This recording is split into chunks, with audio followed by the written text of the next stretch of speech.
क्या है ना? आपको पता है। Yes ma'am. फर्स्ट चैप्टर हमारा हो गया था। सेकंड चैप्टर के हम फिफ्थ क्वेश्चन में अथॉरिटी के रिगार्डिंग है सारा। पावर एंड अथॉरिटी और इन्फ्लुएंस, क्या हमारा अफेक्ट पड़ता है किसी पे। ठीक है। पावर एंड अथॉरिटी आपने सोशियोलॉजी में भी पढ़ा है। पावर क्या होती है? जो हमें लीगली एक तरह से मिलती है। ठीक है, किसी कम्युनिटी के थ्रू या फिर हमारे किसी प्रोफेशन के थ्रू। अथॉरिटी क्या होती है? जो हमारी स्किल्स है उसके अकॉर्डिंग जो हमें पावर मिली है। फॉर एग्जाम्पल के लिए मैंने उसमें बताया था कि जैसे टीचर है, टीचर्स के पास बच्चे को डिसिप्लिन में रखने की अथॉरिटी है। ठीक है। और साथ में टीच करना तो उसकी रिस्पॉन्सिबिलिटी है। ठीक है। तो ये सारी चीजें कल हम लोग इसमें सेम ही है, मेरी है। रीत आपका पंजाबी मीडियम ही है? Yes ma'am. ठीक है।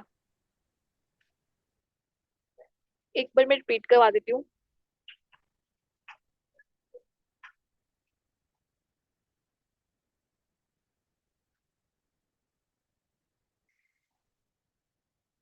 फर्स्ट क्वेश्चन रीड कर लेंगे, उसके बाद फिफ्थ पे चलेंगे। फर्स्ट में आपको सारा समझ आ जाएगा, सारे एक दो क्वेश्चन तो सेम ही है। ठीक है।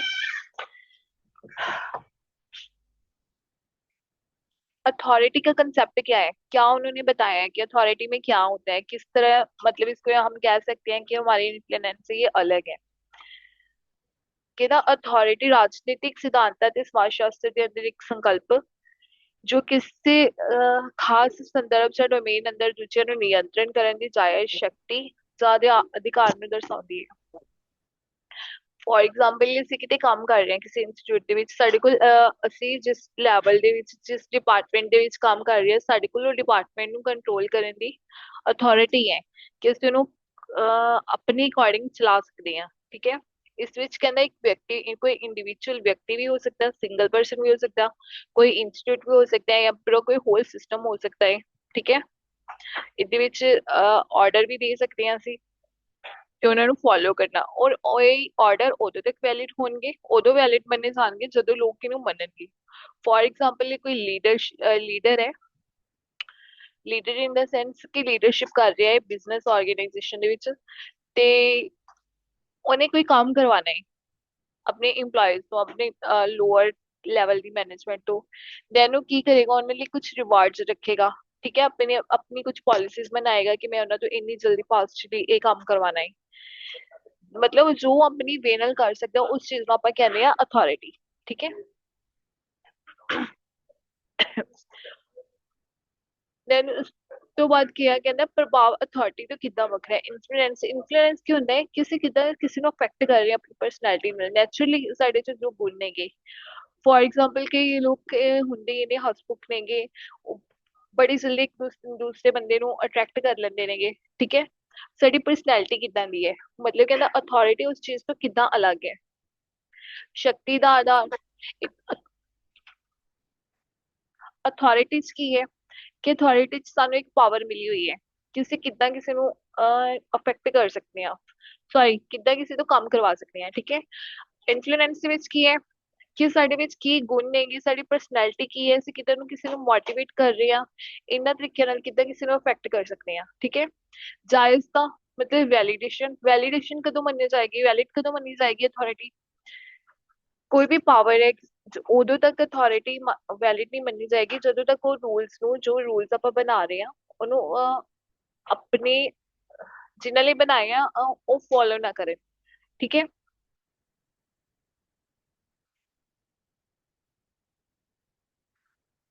ਕਹਿੰਦਾ ਇਹ ਲੀਗਲੀ ਵੀ ਦੇਖ ਸਕਦੇ ਹਾਂ ਅਸੀਂ। ਠੀਕ ਹੈ। ਟ੍ਰੈਡੀਸ਼ਨਲ ਵੀ ਹੋ ਸਕਦੀ ਹੈ, ਕੁਝ ਜੋ ਰਿਸੋਰਸਿਸ ਦੇਗੇ ਜਿੱਦਾਂ ਉਹਨਾਂ ਤੋਂ ਵੀ ਮਿਲ ਸਕਦੀ ਹੈ।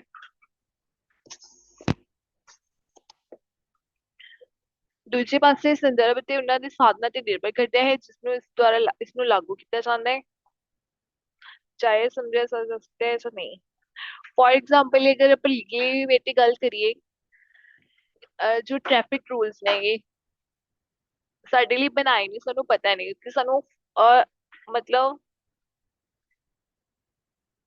ਗਵਰਨਮੈਂਟ ਨੇ ਇੱਕ ਅਥਾਰਟੀ ਨਾਲ ਬਣਾਏ ਨੇ ਕਿ ਉਹਨਾਂ ਨੂੰ ਅਸੀਂ ਫੋਲੋ ਕਰਨਾ ਹੀ ਕਰਨਾ ਹੈ। ਠੀਕ ਹੈ। ਜਦੋਂ ਤੱਕ ਅਸੀਂ ਉਹਨਾਂ ਨੂੰ ਫੋਲੋ ਫੋਲੋ ਨਹੀਂ ਕਰਾਂਗੇ ਤੈਨੂੰ ਵੈਲਿਡ ਨਹੀਂ ਮੰਨੇ ਜਾਣਗੇ। ਠੀਕ ਹੈ। ਅਗਲਾ ਹੈ ਲਾਗੂ ਕਰਨ ਵਿਧੀਆਂ। ਅਥਾਰਟੀ ਵਿੱਚ ਅਕਸਰ ਪਾਬੰਦੀਆਂ ਜਾਂ ਨਿਯਮਾਂ ਦੁਆਰਾ ਪਾਲਣਾ ਨੂੰ ਲਾਗੂ ਕਰਨ ਦੀ ਯੋਗਤਾ ਸ਼ਾਮਿਲ ਹੈ। ਉਹੀ ਚੀਜ਼ ਦੱਸੀ ਉਹਨਾਂ ਨੇ ਕਿ ਕੁਝ ਰਿਵਾਰਡਸ ਰੱਖਦੇ ਨੇਗੇ, ਜਿੱਦਾਂ EMPLOYEES ਨੂੰ ਕਿਹਾ ਜਾਂਦਾ ਤਾਂ ਅਸੀਂ ਤੁਹਾਨੂੰ ਇਨਸੈਂਟਿਵ ਪ੍ਰੋਵਾਈਡ ਕਰਾਂਗੇ, ਜਾਂ ਫਿਰ ਕੁਝ ਰੈਸਟ੍ਰਿਕਸ਼ਨਸ ਹੁੰਦੀਆਂ ਨੇਗੀਆਂ। ਰਿਸਟ੍ਰਿਕਸ਼ਨਸ ਇਨ ਦਾ ਸੈਂਸ ਜਿਵੇਂ ਅਗਰ ਆਪਾਂ ਲੀਗਲੀ ਗੱਲ ਕਰੀਏ, ਲਾਜ਼ ਨੂੰ ਅਸੀਂ ਰਿਸਟ੍ਰਿਕਟਡਲੀ ਫੋਲੋ ਕਰਨਾ ਹੀ ਕਰਨਾ ਹੈ, ਠੀਕ ਹੈ। ਨਹੀਂ ਉਹਦੇ ਬਦਲੇ ਸਾਨੂੰ ਫਾਈਨ ਵੀ ਪੇ ਕਰਨਾ ਪੈ ਸਕਦਾ, ਚਲਾਨ ਸਾਡੇ ਹੁੰਦੇ ਨੇਗੇ, ਠੀਕ ਹੈ। ਜਾਂ ਫਿਰ ਉਹਨੂੰ ਅਸੀਂ ਕੀ ਕਰ ਸਕਦੇ ਹਾਂ, ਅਗਰ ਅਸੀਂ ਆਪਣੇ EMPLOYEES ਤੋਂ ਕੰਮ ਕਰਵਾਉਣਾ ਹੈ, ਉਹਨਾਂ ਨੂੰ ਰਿਵਾਰਡਸ ਦੇ ਸਕਦੇ ਹਾਂ, ਇਨਸੈਂਟਿਵਸ ਦੇ ਸਕਦੇ ਹਾਂ, ਉਹਨਾਂ ਨੂੰ ਅਪਰੀਸ਼ੀਏਟ ਕਰ ਸਕਦੇ ਹਾਂ ਮੋਟੀਵੇਟ ਕਰਨ ਲਈ, ਠੀਕ ਹੈ। ਅਥਾਰਟੀ ਦੇ ਵਿੱਚ ਉਹ ਚੀਜ਼ ਆ ਜਾਂਦੀ ਹੈ। ਇਨਫਲੂਐਂਸ ਮਤਲਬ ਪ੍ਰਭਾਵ ਦੇ ਵਿੱਚ ਕੀ ਗੱਲ ਆਉਂਦੀ ਹੈ, ਕਿੱਦਾਂ ਦਾ ਸਾਡਾ ਬਿਹੇਵੀਅਰ ਹੈ, ਕਿੱਦਾਂ ਅਸੀਂ ਡਿਸੀਜਨਸ ਲੈਨੇ ਆ, ਠੀਕ ਹੈ।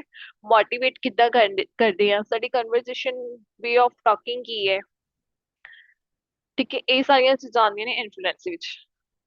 ਉਸ ਤੋਂ ਬਾਅਦ ਹੈ ਰਸੀਮਤਾ। ਰਸੀਮਤਾ ਅਥਾਰਟੀ ਨੂੰ ਸਪਸ਼ਟ ਤੌਰ ਤੇ ਪ੍ਰਭਾਸ਼ਿਤ ਭੂਮਿਕਾਵਾਂ, ਨਿਯਮਾਂ ਤੇ ਪ੍ਰਕਿਰਿਆਵਾਂ ਦੇ ਨਾਲ ਸਥਾਪਿਤ ਸੰਸਥਾਵਾਂ ਜਾਂ ਲੜੀ ਦੇ ਅੰਦਰ ਰਸਮੀ ਬਣਾਇਆ ਜਾਂਦਾ ਹੈ। ਪ੍ਰਭਾਵ ਰਸਮੀ ਅਤੇ ਗੈਰ ਰਸਮੀ ਸੈਟਿੰਗਾਂ ਦੋਨਾਂ ਵਿੱਚ ਕੰਮ ਕਰਦਾ ਹੈ। ਇਹ ਜ਼ਰੂਰੀ ਤੌਰ ਤੇ ਵਿਸ਼ੇਸ਼ ਭੂਮਿਕਾਵਾਂ ਜਾਂ ਅਥਾਰਟੀ ਦੇ ਅਹੁਦਿਆਂ ਨਾਲ ਜੁੜਿਆ ਨਹੀਂ ਹੋ ਸਕਦਾ।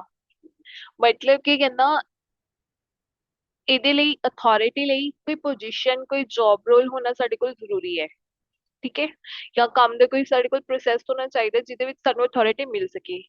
ਬਟ ਅਗਰ ਅਸੀਂ ਇਨਫਲੂਐਂਸ ਦੀ ਗੱਲ ਕਰੀਏ, ਉਹਦੇ ਲਈ ਐਵੇਂ ਤਾਂ ਕੁਝ ਵੀ ਸਾਨੂੰ ਕੋਈ ਮਤਲਬ ਪੋਜੀਸ਼ਨ ਦੀ ਲੋੜ ਨਹੀਂ ਹੈਗੀ, ਕਿਸੇ ਪੋਸਟ ਦੀ ਲੋੜ ਨਹੀਂ ਹੈਗੀ।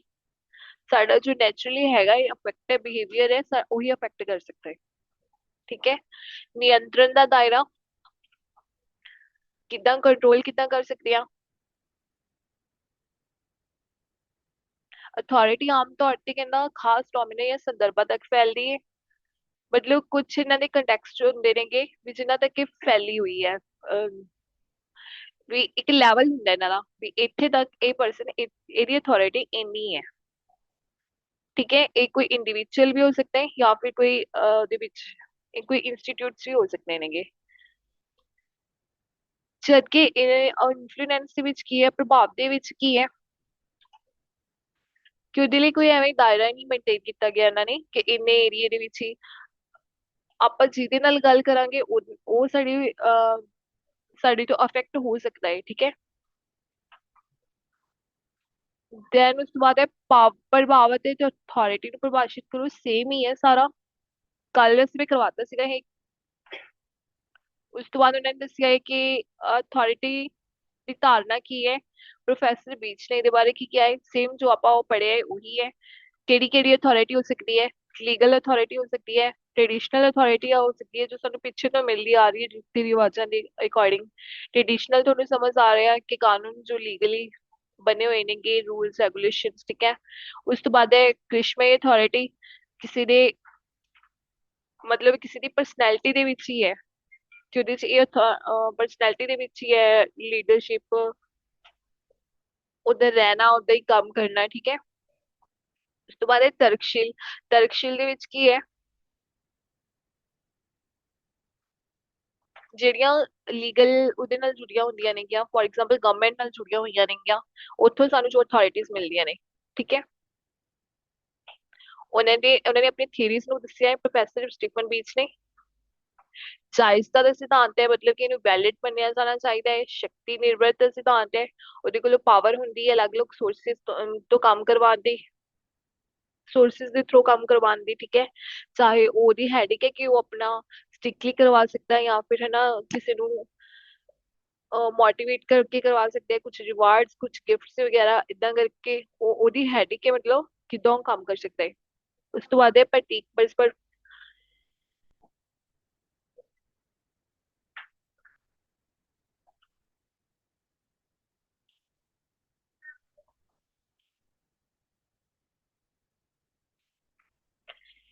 ਕਿ ਕੁਝ ਮੀਨਿੰਗਸ ਹੁੰਦੇ ਨੇ ਜਾਂ ਫਿਰ ਕੁਝ ਸਿੰਬਲਸ ਬਣੇ ਹੁੰਦੇ ਨੇ ਜਾਂ ਫਿਰ ਕੋਈ ਪ੍ਰੋਸੈਸ ਹੁੰਦੇ ਨੇਗੇ ਜਿਹੜੀਆਂ ਸਾਡੇ ਅਥਾਰਟੀ ਨੂੰ ਇੱਕ ਸ਼ੇਪ ਦੇ ਦਿੰਦੀਆਂ ਨੇਗੀਆਂ, ਠੀਕ ਹੈ। ਇਸ ਦ੍ਰਿਸ਼ਟੀਕੋਣ ਦੇ ਅਨੁਸਾਰ ਅਧਿਕਾਰ, ਸਮਾਜਿਕ ਪਰਸਪਰ ਕ੍ਰਿਆ, ਭਾਸ਼ਾ, ਫॉर एग्जाम्पल ਕੋਈ ਲੈਂਗੁਏਜ ਹੋ ਗਈ ਜਾਂ ਫਿਰ ਕੋਈ ਰੈਗੂਲਰ ਅਸੀਂ ਪ੍ਰੋਸੈਸ ਕਰ ਰਹੇ ਹਾਂ ਉਹਦੇ ਥਰੂ, ਜਾਂ ਫਿਰ ਕੋਈ ਸਿੰਬਲਸ ਹੋ ਗਏ, ਸਾਈਨਸ ਹੋ ਗਏ, ਠੀਕ ਹੈ, ਉਹਨਾਂ ਦੇ ਥਰੂ ਸਾਨੂੰ ਅਥਾਰਟੀ ਦਾ ਪਤਾ ਲੱਗ ਜਾਂਦਾ ਵੀ ਇਹਦੀ ਇਹ ਅਥਾਰਟੀ ਹੈ।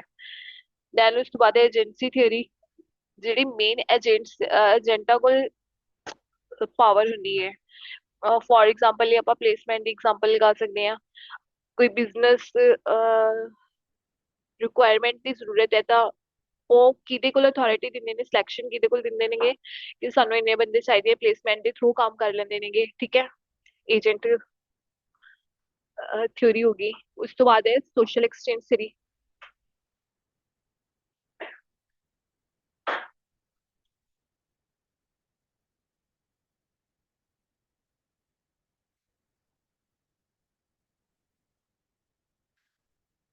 ਸੋਸ਼ਲ ਐਕਸਚੇਂਜ ਥਿਊਰੀ ਦੇ ਵਿੱਚ ਕੀ ਹੈ ਕਿ ਆਪਣੇ ਆਈਡੀਆਜ਼ ਨੇਗੇ, ਠੀਕ ਹੈ, ਆਪਣੇ ਵਿਊਜ਼ ਨੇਗੇ ਜੋ ਉਹਦੇ ਨਾਲ ਦੂਸਰਿਆਂ ਨਾਲ ਸ਼ੇਅਰ ਕੀਤੇ ਜਾ ਸਕਦੇ ਆ।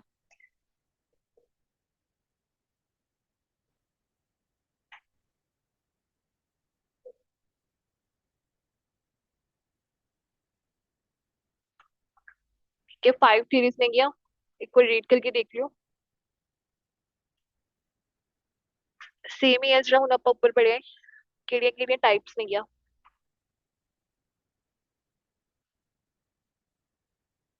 ਦੈਨ ਉਸ ਤੋਂ ਬਾਅਦ ਕੀ ਬੇਸ ਨੇਗੇ, ਵੈਲਿਡ ਹੋਣੀ ਚਾਹੀਦੀ ਹੈ, ਠੀਕ ਹੈ। ਕੰਸੈਂਟ ਸਹਿਮਤੀ, ਸਭ ਦੀ ਸਹਿਮਤੀ ਹੋਣੀ ਚਾਹੀਦੀ ਹੈ। ਅਫੈਕਟਿਵ ਹੋਣੀ ਚਾਹੀਦੀ ਹੈ। ਪਰੰਪਰਾ ਤੇ ਰਿਵਾਜ ਰਿਚੁਅਲ ਜੋ ਵੀ ਚੱਲਦੀ ਆ ਰਹੀ ਹੈ ਉਹਦੇ ਬੇਸ ਤੇ ਹੋ ਸਕਦੀ ਹੈ। ਉਸ ਤੋਂ ਬਾਅਦ ਜਾਇਜ਼ਤਾ ਦੀ ਧਾਰਨਾ ਦੀਆਂ ਵਿਸ਼ੇਸ਼ ਧਾਰਨਾਵਾਂ ਦੀਆਂ ਵਿਸ਼ੇਸ਼ਤਾਵਾਂ ਦਿਓ। ਰਾਜਨੀਤਿਕ ਸਿਧਾਂਤ ਵਿੱਚ ਜਾਇਜ਼ਤਾ ਦੀ ਧਾਰਨਾ ਇੱਕ ਸਮਾਜ ਦੇ ਅੰਦਰ ਅਧਿਕਾਰ, ਸ਼ਕਤੀ ਜਾਂ ਸ਼ਾਸਨ ਦੀ ਸਮਝੀ ਜਾਂ ਸਵੀਕਾਰ ਕੀਤੀ ਜਾਇਜ਼ਤਾ, ਵੈਧਤਾ ਜਾਂ ਨੈਤਿਕ ਜਾਇਜ਼ਤਾ ਨੂੰ ਦਰਸਾਉਂਦੀ ਹੈ। ਰਾਜਨੀਤਿਕ ਸੰਸਥਾਵਾਂ, ਪ੍ਰਣਾਲੀਆਂ ਤੇ ਨੇਤਾਵਾਂ ਦੀ ਸਥਿਰਤਾ, ਪ੍ਰਭਾਵ ਅਤੇ ਨੈਤਿਕ ਅਧਿਕਾਰ ਲਈ ਜਾਇਜ਼ਤਾ ਮਹੱਤਵਪੂਰਨ ਹੈ।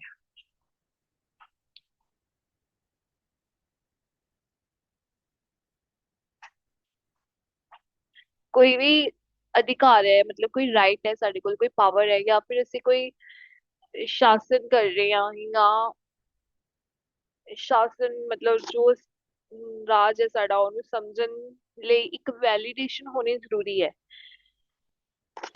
ਠੀਕ ਹੈ। ਰਾਜਨੀਤਿਕ ਸੰਸਥਾਵਾਂ, ਪ੍ਰਣਾਲੀਆਂ ਅਤੇ ਨੇਤਾਵਾਂ ਦੀ ਸਥਿਰਤਾ, ਪ੍ਰਭਾਵ ਅਤੇ ਨੈਤਿਕ ਅਧਿਕਾਰਾਂ ਲਈ ਜਾਇਜ਼ਤਾ ਮਹੱਤਵਪੂਰਨ ਹੈ। ਜੋ ਵੀ ਪ੍ਰੋਸੈਸ ਹੋ ਰਿਹਾ ਹੈ ਰਾਜਨੀਤਿਕ ਸੰਸਥਾਵਾਂ ਦਾ, ਨੇਤਾਵਾਂ ਦਾ ਅਤੇ ਸਥਿਰਤਾ, ਉਹਨਾਂ ਲਈ ਇੱਕ ਵੈਲੀਡੇਸ਼ਨ ਇੰਪੋਰਟੈਂਟ ਹੈ। ਕੀ ਫੀਚਰਸ ਨੇ, ਇਹਦੇ ਵਿਸ਼ੇਸ਼ਤਾਵਾਂ ਕੀ ਨੇ, ਸਵੀਕ੍ਰਿਤੀ ਅਤੇ ਮਾਨਤਾ। ਜਾਇਜ਼ ਦਾ ਸਮਾਜ ਦੇ ਅੰਦਰ ਵਿਅਕਤੀਆਂ ਜਾਂ ਸਮੂਹਾਂ ਦੁਆਰਾ ਅਧਿਕਾਰ ਦੀ ਸਵੀਕ੍ਰਿਤੀ ਜਾਂ ਮਾਨਤਾ ਨੂੰ ਸ਼ਾਮਲ ਕਰਦੀ ਹੈ।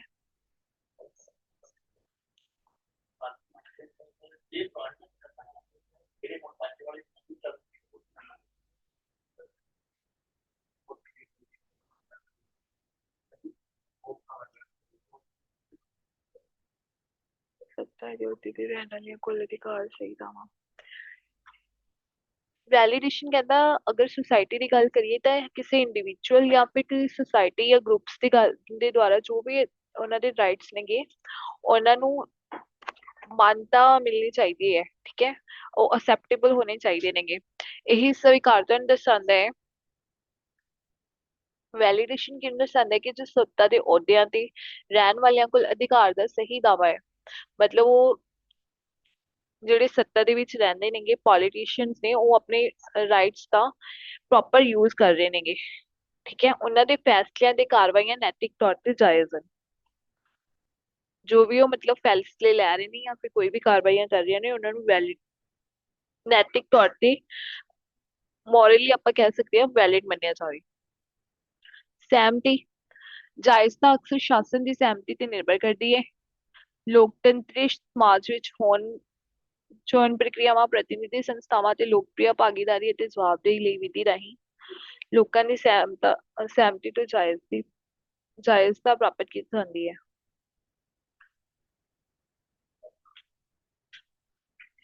ਜਿੱਦਾਂ ਇਲੈਕਸ਼ਨਸ ਹੁੰਦੀਆਂ ਨੇਗੀਆਂ ਜਾਂ ਫਿਰ ਕੋਈ ਹੋਰ ਇੰਸਟੀਚਿਊਟਸ ਦੇ ਵਿੱਚ ਕੋਈ ਹੋਰ ਪਾਰਟਿਸਿਪੇਟ ਵਗੈਰਾ ਹੁੰਦੀਆਂ, ਉਹਨਾਂ ਲਈ ਉਹਨਾਂ ਦੇ ਵਿੱਚ ਕਹਿੰਦਾ ਲੋਕਾਂ ਦੀ ਸਹਿਮਤੀ ਨੂੰ ਜਾਇਜ਼ ਮੰਨਿਆ ਜਾਂਦਾ ਹੈ। ਮਤਲਬ ਅਗਰ ਲੋਕ ਵੋਟ ਕਰਦੇ ਨੇਗੇ, ਆਪਣਾ ਲੀਡਰ ਚੁਣਦੇ ਨੇਗੇ, ਦੈਨ ਉਹ ਚੀਜ਼ ਨੂੰ ਵੈਲਿਡ ਮੰਨਿਆ ਜਾਂਦਾ ਹੈ।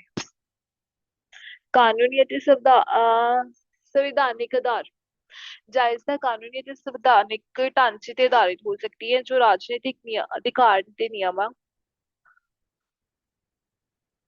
ਪ੍ਰਕਿਰਿਆਵਾਂ ਅਤੇ ਸੀਮਾਵਾਂ ਨੂੰ ਸਥਾਪਿਤ ਕਰਦੇ ਹਨ। ਕਾਨੂੰਨੀ ਸੰਵਿਧਾਨ, ਕਾਨੂੰਨ ਸੰਵਿਧਾਨ ਅਤੇ ਸੰਸਥਾਗਤ ਪ੍ਰਬੰਧ ਰਾਜਨੀਤਿਕ ਪ੍ਰਣਾਲੀਆਂ ਤੇ ਉਹਨਾਂ ਦੇ ਸੰਚਾਲਨ ਸੰਸਥਾਵਾਂ ਦੀ ਜਾਇਜ਼ਤਾ ਵਿੱਚ ਯੋਗਦਾਨ ਪਾਉਂਦੇ ਹਨ।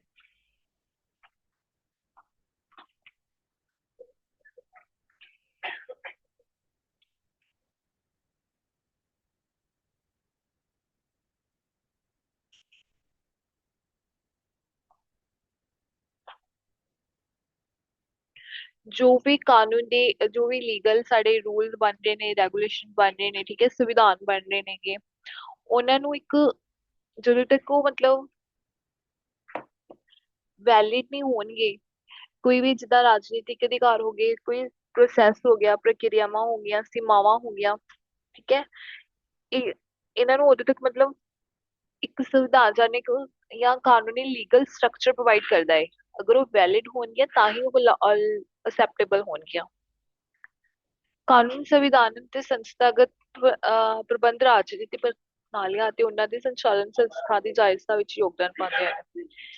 ਕਹਿੰਦਾ ਜਿਹੜਾ ਲੀਗਲ ਸਾਡਾ ਲਾਅ ਹੈ, ਉਹ ਜੋ ਵੀ ਸਾਡੇ ਦੇਸ਼ ਦਾ ਸੰਵਿਧਾਨ ਹੈ ਜਾਂ ਫਿਰ ਸੰਸਥਾਗਤ ਪ੍ਰਬੰਧ ਹੈ, ਉਹ ਰਾਜਨੀਤਿਕ ਪ੍ਰਣਾਲੀਆਂ ਤੇ ਜੋ ਵੀ ਉਹਨਾਂ ਦਾ ਕੰਟਰੋਲ ਹੈ ਜਾਂ ਫਿਰ ਕੰਮ ਕਰਨ ਦਾ ਤਰੀਕਾ ਹੈ, ਉਹਨਾਂ ਦੀ ਵੈਲੀਡੇਸ਼ਨ ਦੇ ਵਿੱਚ ਆਪਣਾ ਇੱਕ ਕੰਟਰੀਬਿਊਸ਼ਨ ਪਾਉਂਦਾ ਹੈ, ਠੀਕ ਹੈ, ਯੋਗਦਾਨ ਪਾਉਂਦਾ ਹੈ। ਉਸ ਤੋਂ ਬਾਅਦ ਹੈ ਕਾਰਜਕੁਸ਼ਲਤਾ ਤੇ ਪ੍ਰਭਾਵਸ਼ੀਲਤਾ। ਜੋ ਸਾਨੂੰ ਆਪਣੀ ਅਕੋਰਡਿੰਗ ਰਿਜ਼ਲਟਸ ਚਾਹੀਦੇ ਨੇਗੇ, ਇੱਛਿਤ ਨਤੀਜੇ ਪ੍ਰਾਪਤ ਕਰਨ ਲਈ ਵਿਵਸਥਾ ਬਣਾਈ ਰੱਖਣ ਅਤੇ ਸਮਾਜਿਕ ਲੋੜਾਂ ਤੇ ਚੁਣੌਤੀਆਂ ਨੂੰ ਸੰਬੋਧਿਤ ਕਰਨ ਵਿੱਚ ਰਾਜਨੀਤਿਕ ਨੇਤਾਵਾਂ ਅਤੇ ਸੰਸਥਾਵਾਂ ਦੀ ਕਾਰਜਗੁਜ਼ਾਰੀ ਅਤੇ ਪ੍ਰਭਾਵ ਦੁਆਰਾ ਜਾਇਜ਼ਤਾ ਨੂੰ ਪ੍ਰਭਾਵਿਤ ਕੀਤਾ ਜਾਂਦਾ ਹੈ। ਮਤਲਬ ਕੋਈ ਲੀਡਰ ਕੋਈ ਕੰਮ ਕਰ ਰਿਹਾ ਹੈ ਜਾਂ ਫਿਰ ਕੋਈ ਲੀਡਰ ਜਿੱਦਾਂ ਪੀਐਮ ਕੋਈ ਆਪਣਾ ਰੂਲਸ ਬਣਾ ਰਿਹਾ ਹੈ, ਉਹ ਜੋ ਵੀ ਸਾਡੀਆਂ ਇੰਸਟੀਟਿਊਟਸ ਨੇ ਉਹਨਾਂ ਦੇ ਇਫੈਕਟ ਨੂੰ ਇੱਕ ਵੈਲਿਡ ਮੰਨਿਆ ਜਾਂਦਾ ਹੈ, ਠੀਕ ਹੈ, ਅਫੈਕਟ ਕਰਦਾ ਹੈ, ਵੈਲਿਡੇਸ਼ਨ ਨੂੰ ਅਫੈਕਟ ਕਰਦਾ ਹੈ। ਉਸ ਤੋਂ ਬਾਅਦ ਹੈ ਪ੍ਰਭਾਵਸ਼ਾਲੀ ਸ਼ਾਸਨ ਰਾਜਨੀਤਿਕ ਅਧਿਕਾਰ ਦੀ ਸਮਝੀ ਜਾਇਜ਼ਤਾ ਨੂੰ ਵਧਾਉਂਦਾ ਹੈ। ਅਫੈਕਟਿਵ ਜੋ ਵੀ ਹੈ ਸਾਡਾ ਸ਼ਾਸਨ ਰਾਜਨੀਤਿਕ ਹੈ, ਜੋ ਵੀ ਸਾਡੇ ਰਾਈਟਸ ਨੇ ਉਹਨਾਂ ਨੂੰ ਦੱਸਦਾ ਹੈ ਕਿ ਵੈਲਿਡ ਹੈ, ਵੈਲਿਡੇਸ਼ਨ ਨੂੰ ਕਹਿੰਦਾ ਵਧਾਉਂਦਾ ਹੈ, ਠੀਕ ਹੈ। ਉਸ ਤੋਂ ਬਾਅਦ ਹੈ ਨਿਆਂ ਤੇ ਨਿਰਪੱਖਤਾ। ਜਾਇਜ਼ ਸਮਾਜ ਦੇ ਅੰਦਰ ਨਿਆਂ ਨਿਰਪੱਖਤਾ ਦੇ ਅਧਿਕਾਰ ਦੀ ਸੁਰੱਖਿਅਤ ਸਿਧਾਂਤਾਂ ਦੇ ਨੇੜਿਓਂ ਜੁੜੀ ਹੋਈ ਹੈ। ਬਰਾਬਰੀ, ਆਜ਼ਾਦੀ ਅਤੇ ਕਾਨੂੰਨ ਦੇ ਸ਼ਾਸਨ ਦੇ ਸਿਧਾਂਤਾਂ ਨੂੰ ਬਰਕਰਾਰ ਰੱਖਣ ਵਾਲੇ ਰਾਜਨੀਤਿਕ ਪ੍ਰਬੰਧਾਂ ਨੂੰ ਆਬਾਦੀ ਦੁਆਰਾ ਚਾਹੇ ਸਮਝੇ ਜਾਣ ਦੀ ਵਧੇਰੇ ਸੰਭਾਵਨਾ ਵਧੇਰੇ ਹੁੰਦੀ ਹੈ। ਮਤਲਬ ਜਿੱਦਾਂ ਜਸਟਿਸ ਦੀ ਅਗਰ ਆਪਾਂ ਗੱਲ ਕਰੀਏ, ਨਿਰਪੱਖਤਾ ਦੀ ਗੱਲ ਕਰੀਏ, ਜਾਂ ਫਿਰ ਸਾਡੇ ਰਾਈਟਸ ਨੇਗੇ ਉਹਨਾਂ ਦੀ ਸੇਫਟੀ ਦੀ ਗੱਲ ਕਰੀਏ, ਉਹਦੇ ਨਾਲ ਵੀ ਕਹਿੰਦਾ ਵੈਲੀਡੇਸ਼ਨ ਜੁੜੀ ਹੋਈ ਹੈ। ਜਿਵੇਂ ਆਜ਼ਾਦੀ ਅਤੇ ਕਾਨੂੰਨ ਦੇ ਸ਼ਾਸਨ ਦੇ ਸਿਧਾਂਤਾਂ ਨੂੰ, ਕੋਈ ਲਾਅ ਬਣੇ ਹੋਏ ਨੇਗੇ, ਲਾਅ ਦੇ ਜੋ ਵੀ ਹੈ ਸਾਡੇ ਪ੍ਰਿੰਸੀਪਲ ਨੇਗੇ, ਉਹਨਾਂ ਨੂੰ ਬਰਕਰਾਰ ਰੱਖਣੇ, ਉਹਨਾਂ ਨੂੰ ਕੰਟੀਨਿਊ ਰੱਖਣ ਲਈ ਰਾਜਨੀਤਿਕ ਪ੍ਰਬੰਧਾਂ ਨੂੰ, ਜੋ ਵੀ ਮੈਨੇਜਮੈਂਟ ਹੈ ਇਹਨਾਂ ਦੀ, ਠੀਕ ਹੈ, ਪੋਲੀਟੀਕਲ ਮੈਨੇਜਮੈਂਟ ਹੈ, ਉਹਨੂੰ ਇੱਕ ਵੈਲਿਡ ਸਮਝਣ ਦੀ ਸੰਭਾਵਨਾ ਨੂੰ ਵਧਾਉਂਦਾ ਹੈ।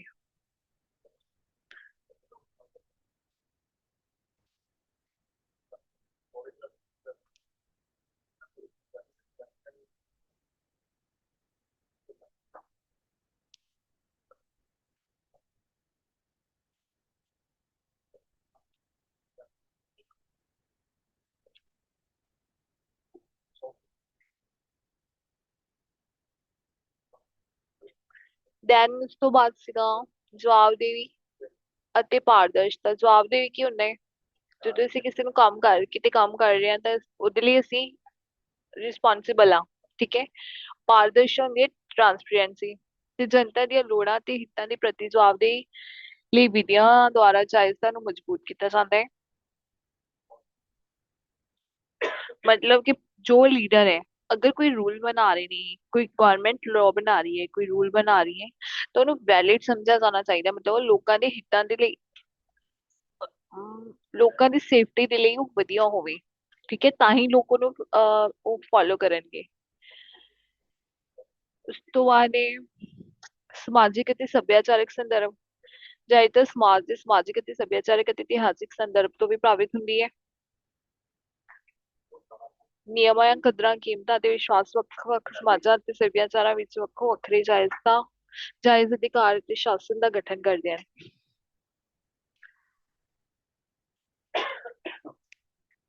ਜੋ ਵੀ ਕਲਚਰ ਦੇ ਰਿਗਾਰਡਿੰਗ ਹੈ ਜਾਂ ਫਿਰ ਸੋਸ਼ਲ ਜੋ ਵੀ ਕੰਟੈਕਸਟ ਨੇਗੇ, ਉਹਨਾਂ ਤੋਂ ਵੀ ਕਹਿੰਦੇ ਉਹਨਾਂ ਨੂੰ ਵੀ ਵੈਲਿਡ ਸਮਝਣਾ ਚਾਹੀਦਾ ਹੈ। ਠੀਕ ਹੈ, ਰੂਲਸ ਬਣੇ ਹੋਏ ਨੇ, ਕੋਈ ਨॉर्म्स ਬਣੇ ਹੋਏ ਨੇ ਜਾਂ ਬਿਲੀਫਸ ਨੇਗੇ ਸਾਡੇ, ਉਹਨਾਂ 'ਚ ਵੀ ਇੱਕ ਵੈਲਿਡੇਸ਼ਨ ਹੋਣੀ ਚਾਹੀਦੀ ਹੈ। ਧਾਰਨਾ ਤੇ ਭਰੋਸਾ। ਜਾਇਜ਼ਤਾ ਵਿਅਕਤੀਗਤ ਤੇ ਸਮਾਜ ਦੇ ਅੰਦਰ ਵਿਅਕਤੀਆਂ ਤੇ ਸਮੂਹਾਂ ਦੀ ਧਾਰਨਾ ਤੇ ਵਿਸ਼ਵਾਸ ਤੇ ਨਿਰਭਰ ਕਰਦੀ ਹੈ। ਵਿਅਕਤੀਗਤ ਮੀਨਸ ਮਤਲਬ ਇੰਡੀਵਿਜੂਅਲ ਹੈ।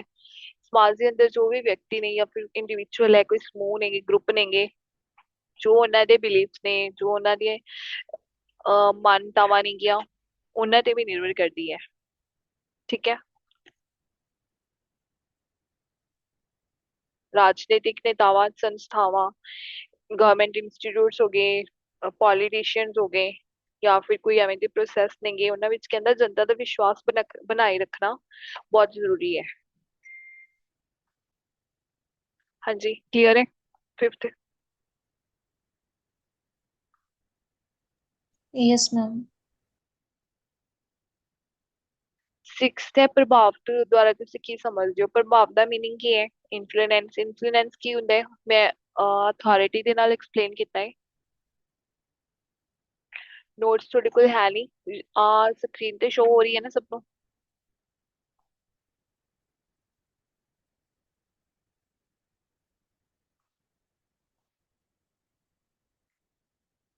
ਸਕਰੀਨ ਤੋਂ ਰੀਡ ਕਰੋ।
Here, ma'am.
हाँ जी, आया समझ। हाँ जी मैम।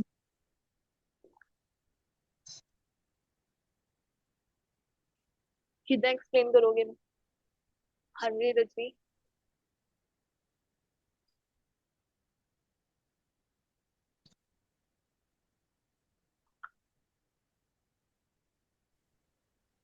मैम प्रभाव बहुत तरीके के होते हैं।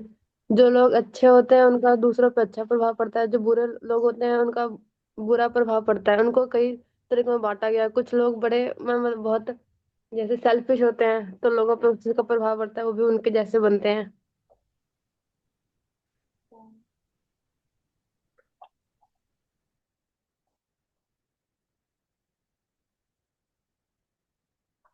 हाँ जी दीप। हाँ जी मैम। इन्फ्लुएंस क्या होता है? हेलो कैसे एक्सप्लेन करोगे?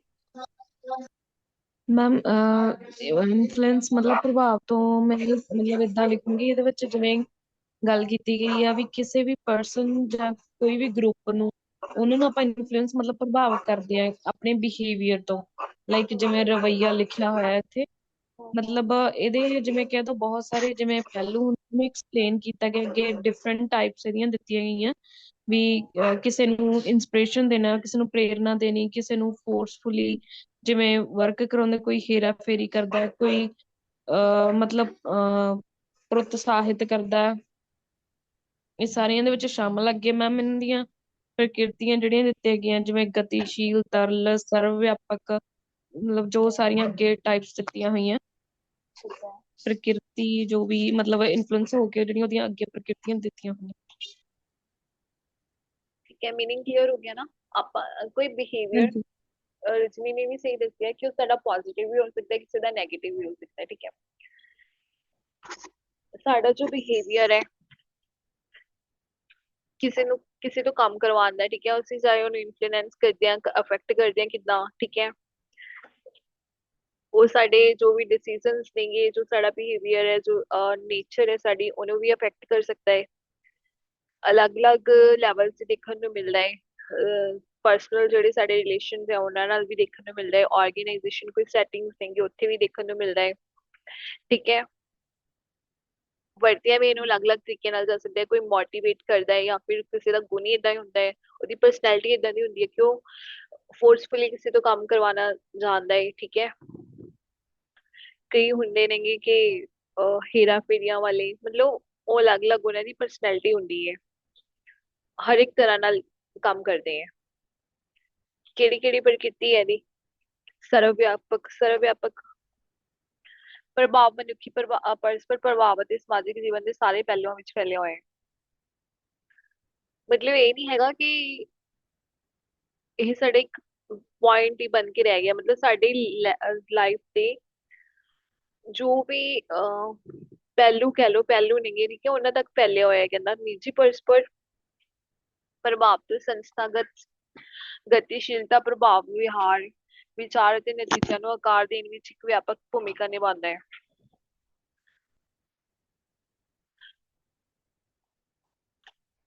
ਸਾਡਾ ਜੋ ਪਰਸਨਲ ਇਫੈਕਟ ਹੈ ਉਹ ਕਿਸੇ ਕੰਮ ਤੇ ਕੋਈ ਸਾਡੇ ਡਿਸੀਜਨਸ ਨੂੰ ਸ਼ੇਪ ਦੇਣੀ ਹੈ, ਕਿੱਦਾਂ ਅਸੀਂ ਮਤਲਬ ਕੰਮ ਕਰਨੇ, ਕਿੱਦਾਂ ਅਸੀਂ ਸੋਚ ਰਹੇ ਹਾਂ, ਠੀਕ ਹੈ, ਕਿੱਦਾਂ ਕਿਆ ਡਿਸੀਜਨ ਲੈ ਰਹੇ ਹਾਂ, ਉਹਦੇ ਵਿੱਚ ਇੱਕ ਵੱਡੀ ਭੂਮਿਕਾ ਨਿਭਾਉਂਦਾ ਹੈ। ਉਸ ਤੋਂ ਬਾਅਦ ਹੈ ਗਤੀਸ਼ੀਲ ਅਤੇ ਤਰਲ ਪ੍ਰਭਾਵ। ਗਤੀਸ਼ੀਲ ਅਤੇ ਤਰਲ ਹੁੰਦਾ ਹੈ, ਬਦਲਦੇ ਹਾਲਾਤਾਂ, ਸਮਾਜਿਕ ਗਤੀਸ਼ੀਲਤਾ ਤੇ ਵਿਅਕਤੀਗਤ ਧਾਰਨਾਵਾਂ ਦੇ ਜਵਾਬ ਵਿੱਚ ਨਿਰੰਤਰ ਵਿਕਾਸ ਹੁੰਦਾ ਹੈ। ਇਸ ਦੇ ਨਾਲ ਨਾਲ ਉਤਾਰ ਚੜਾਵ ਵੀ ਆ ਸਕਦੇ ਕਰ ਸਕਦਾ ਹੈ ਤੇ ਤੀਬਰਤਾ ਤੇ ਦਿਸ਼ਾ ਵਿੱਚ ਵੀ ਬਦਲ ਸਕਦਾ ਹੈ। ਮਤਲਬ ਇਫੈਕਟ ਹੈ ਜਿਹੜਾ ਉਹ ਇੱਕ ਤਰ੍ਹਾਂ ਨਾਲ ਇਨਫਲੂਐਂਸ ਹੈ ਜਿਹੜਾ ਚੇਂਜ ਹੋ ਸਕਦਾ ਹੈ ਟਾਈਮ ਟੂ ਟਾਈਮ। ਠੀਕ ਹੈ, ਉਹਦੇ ਜੋ ਵੀ ਕੋਈ ਅਪਸ ਡਾਊਨਸ ਆ ਰਹੇ ਨੇਗੇ, ਠੀਕ ਹੈ, ਜਾਂ ਫਿਰ ਕੁਛ ਹੋਰ ਇਦਾਂ ਦਾ ਹੋ ਰਿਹਾ ਹੈ ਸਾਡੀ ਲਾਈਫ ਦੇ ਵਿੱਚ ਕਿ ਸਾਡਾ ਨੇਚਰ ਚੇਂਜ ਹੋ ਰਿਹਾ, ਸਾਡਾ ਬਿਹੇਵੀਅਰ ਚੇਂਜ ਹੋ ਰਿਹਾ ਹੈ। ਉਸ ਤੋਂ ਵੀ ਬਾਅਦ ਹੈ ਸੰਦਰਭ ਨਿਰਭਰ ਪ੍ਰਭਾਵ। ਦੀ ਪ੍ਰਕਿਰਤੀ ਅਤੇ ਪ੍ਰਭਾਵ ਵਿਸ਼ੇਸ਼ ਸੰਦਰਭ ਤੇ ਨਿਰਭਰ ਕਰਦਾ ਹੈ, ਜਿਸ ਵਿੱਚ ਖੇਡ ਵਿੱਚ ਸਮਾਜਿਕ, ਸੱਭਿਆਚਾਰਕ, ਸੰਸਥਾਗਤ ਅਤੇ ਸਥਿਤੀ ਸੰਬੰਧੀ कारक शामिल हैं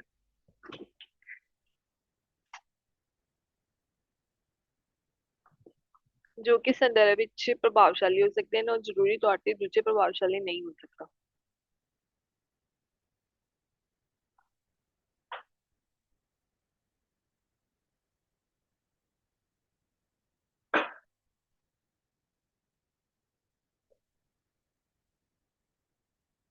ਪ੍ਰਭਾਵ ਦੀ ਪ੍ਰਕਿਰਤੀ ਕਹਿੰਦਾ ਪ੍ਰਭਾਵ ਵਿਸ਼ੇਸ਼ ਇੱਕ ਅਲੱਗ ਕੰਸੈਪਟ ਤੇ ਡੀਲ ਕਰਦਾ ਹੈ ਡਿਪੈਂਡ ਕਰਦਾ ਹੈ। ਇਹਦੇ ਵਿੱਚ ਸਮਾਜਿਕ ਵੀ ਆ ਸਕਦੇ ਹੈ ਸੋਸ਼ਲ ਸੱਭਿਆਚਾਰਿਕ ਕਲਚਰ ਸੰਸਥਾਗਤ ਤੇ ਸਥਿਤੀ ਜੋ ਵੀ ਸਾਡੀ ਕੰਡੀਸ਼ਨ ਹੈ ਇਸ ਟਾਈਮ ਸਾਡੇ ਕੰਮ ਦੇ ਰਿਲੇਟਡ ਇਹ ਸਾਰੇ ਸ਼ਾਮਿਲ ਨੇਗੇ ਠੀਕ ਹੈ। ਉਸ ਤੋਂ ਬਾਅਦ ਕਹਿੰਦਾ ਕੰਟੈਕਸਟ ਅਫੈਕਟਿਵ ਹੋ ਸਕਦਾ ਹੈ ਮਤਲਬ ਇਹ ਜ਼ਰੂਰੀ ਨਹੀਂਗਾ ਕਿ ਉਹ ਦੂਸਰਿਆਂ ਤੇ ਨਾ ਅਫੈਕਟਿਵ ਹੋਵੇ ਉਹ ਸਾਡੇ ਲਈ ਅਫੈਕਟਿਵ ਹੋ ਸਕਦਾ ਹੈ। ਉਸ ਤੋਂ ਬਾਅਦ ਹੈ ਬਹੁਪੱਖੀ ਪ੍ਰਭਾਵ ਕਈ ਚੈਨਲਾਂ ਦੇ ਵਿਦਿਆ ਰਾਹੀਂ ਕੰਮ ਕਰਦਾ ਹੈ ਸਿੱਧੇ ਪ੍ਰੇਰਨਾ ਅਤੇ ਜ਼ਬਰਦਸਤੀ ਤੋਂ ਲੈ ਕੇ ਕਿਸੇ ਨੂੰ ਅਸੀਂ ਡਾਇਰੈਕਟ ਮੋਟੀਵੇਟ ਕਰ ਸਕਦੇ ਹਾਂ ਸਿਖਾ ਸਕਦੇ ਹਾਂ ਜਾਂ ਫਿਰ ਇੱਥੇ ਤੋਂ ਲੈ ਕੇ ਕਿਸੇ ਤੋਂ ਅਸੀਂ ਜ਼ਬਰਦਸਤੀ ਕੰਮ ਕਰਵਾ ਸਕਦੇ ਹਾਂ ਕਿਸੇ ਤੇ ਤਾਨਾਸ਼ਾਹੀ ਦਿਖਾ ਸਕਦੇ ਹਾਂ ਠੀਕ ਹੈ ਉਹ ਲੈਵਲ ਤੱਕ ਵੀ ਜਾ ਸਕਦਾ ਹੈ ਠੀਕ ਹੈ। ਸੂਖਮ ਰੂਪਾਂ ਵਿੱਚ ਕਹਿੰਦਾ ਜਿਵੇਂ ਅਨੁਕੂਲਤਾ ਸਮਾਜਿਕ ਨਿਯਮਾਂ ਤੇ ਰੋਲ ਮਾਡਲਿੰਗ ਤੱਕ ਇਸ ਨੂੰ ਰਸਮੀ ਢਾਂਚੇ ਤੇ ਗੈਰ ਰਸਮੀ ਨੈਟਵਰਕਾਂ ਤੇ ਪ੍ਰਤੀਕਾਤਮਕ ਇਸ਼ਾਰਿਆਂ ਰਾਹੀਂ ਵਰਤਿਆ ਜਾ ਸਕਦਾ ਹੈ। ਮਤਲਬ ਇਹਨੂੰ ਕਹਿ ਸਕਦੀ ਹਾਂ ਕਿ ਸਾਡਾ ਟ੍ਰੈਡੀਸ਼ਨਲ ਜੋ ਇੱਕ ਸਟਰਕਚਰ ਐਵੇਂ ਚੱਲਦਾ ਆ ਰਿਹਾ ਹੈ ਜਾਂ ਫਿਰ ਨਾਨ ਟ੍ਰੈਡੀਸ਼ਨਲ ਨੈਟਵਰਕ ਸਾਡੇ ਹੋ ਸਕਦੇ ਨੇ ਕਿ ਉਹਨਾਂ ਦੇ ਥਰੂ ਇਹ ਵਰਤਿਆ ਜਾਂਦਾ ਹੈ। ਉਸ ਤੋਂ ਬਾਅਦ ਹੈ ਪ੍ਰੇਰਕ ਪ੍ਰਭਾਵ ਵਿੱਚ ਅਕਸਰ ਰਵੱਈਏ ਵਿਸ਼ਵਾਸਾਂ ਜੇ ਵਿਹਾਰਾਂ ਨੂੰ ਬਦਲਣ ਦੇ ਉਦੇਸ਼ ਨਾਲ ਪ੍ਰੇਰਕ ਸੰਚਾਰ ਸ਼ਾਮਿਲ ਹੁੰਦੇ ਹਨ। ਪ੍ਰੇਰਕ ਵੱਖ-ਵੱਖ ਅਲੰਕਾਰਿਕ ਰਣਨੀਤੀਆਂ ਭਾਵਨਾਵਾਂ ਨੂੰ ਅਪੀਲ ਤਰਕ ਭਰੋਸੇਯੋਗਤਾ ਅਤੇ ਵਿਚਾਰ ਨੂੰ ਪ੍ਰਭਾਵਿਤ ਕਰਨ ਅਤੇ ਸਮਰਥਨ ਪ੍ਰਾਪਤ ਕਰਨ ਵਿੱਚ ਸਮਾਜਿਕ ਸਪੋਰਟ ਤੇ ਨਿਰਭਰ ਕਰਦਾ ਹੈ।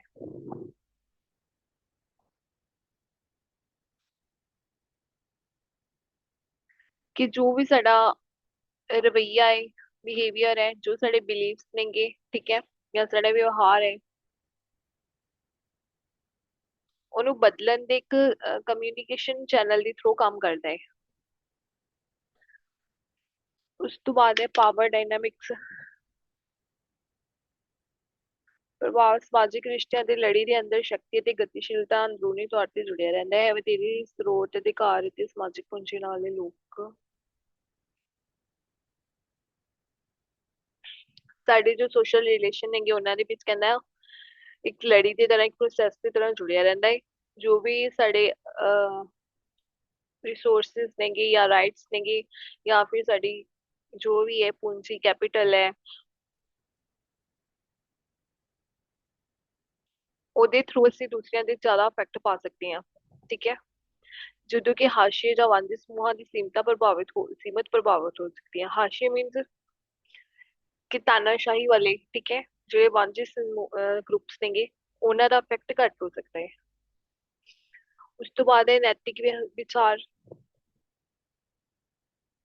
ਪ੍ਰਭਾਵ ਦੀ ਵਰਤੋਂ ਨਿੱਜੀ ਤੌਰ ਤੇ ਨਿੱਜੀ ਲਾਭ ਜਾਂ ਲਈ ਜਾਂ ਕੁਝ ਏਜੰਡਿਆਂ ਨੂੰ ਅੱਗੇ ਵਧਾਉਣ ਲਈ ਦੂਜਿਆਂ ਦੀ ਹੇਰਾਫੇਰੀ ਜਾਂ ਜ਼ਬਰਦਸਤੀ ਦੇ ਸੰਬੰਧਾਂ ਵਿੱਚ ਨੈਤਿਕਤਾ ਵਿਚਾਰਾਂ ਨੂੰ ਦਰਸਾਉਂਦੀ ਹੈ। ਮਤਲਬ ਕਹਿੰਦੇ ਨੇ ਕੋਈ ਕੁਝ ਅਗਰ ਅਸੀਂ ਆਪਣਾ ਕੰਮ ਕਢਵਾਉਣਾ ਹੈ ਤਾਂ ਅਸੀਂ ਆਪਣਾ ਜਿਹੜਾ ਇਨਫਲੂਐਂਸਰ ਚੇਂਜ ਕਰ ਸਕਦੇ ਹਾਂ ਬਿਹੇਵੀਅਰ ਚੇਂਜ ਕਰ ਸਕਦੇ ਹਾਂ ਠੀਕ ਹੈ। ਉਸ ਤੋਂ ਬਾਅਦ ਹੈ ਪਰਸਪਰ ਪ੍ਰਭਾਵ ਅਕਸਰ ਪਰਸਪਰ ਹੁੰਦਾ ਹੈ ਭਾਵ ਵਿਅਕਤੀ ਅਤੇ ਸਮੂਹਾਂ ਵਿਚਾਰਾਂ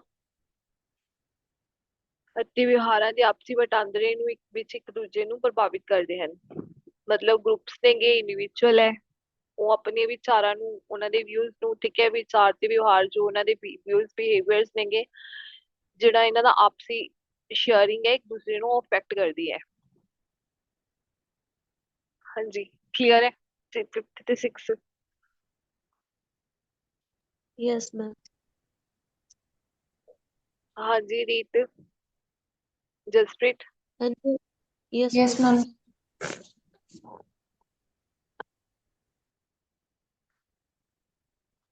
7th है फिर लास्ट क्वेश्चन ही रह गया। देन उसके बाद स्टेट। चलो कल कर लेंगे फिर बाकी, ठीक है।